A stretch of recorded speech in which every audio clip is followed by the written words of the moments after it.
Ikaw ba'y taga Marinduque? Pues, para sa'yo to. Share ko lang itong kinainan namin sa Buwak, itong pork nok putok batok. Para sa mga hindi nakakaalam, ang Buwak ay isa sa 6 na bayan at ang kapital ng aming probinsyang Marinduque. Mabalik tayo sa kwentong kainan. Naghanap kasi kami ng karinderya pagkatapos namin mag-asikaso dito sa Kapitolyo. At itong pork nok putok batok ang napuntahan namin. Coming from the eatery's name, talaga namang puputok ang batok mo pag nasobrahan ka sa mga pagkain nila.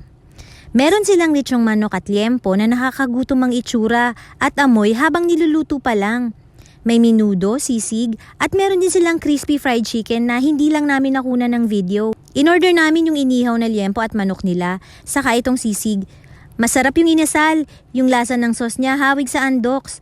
Okay din naman yung sisig, approved sa panlasa ni Hubby. At may libreng bulalo soup din sila para sa mga customers.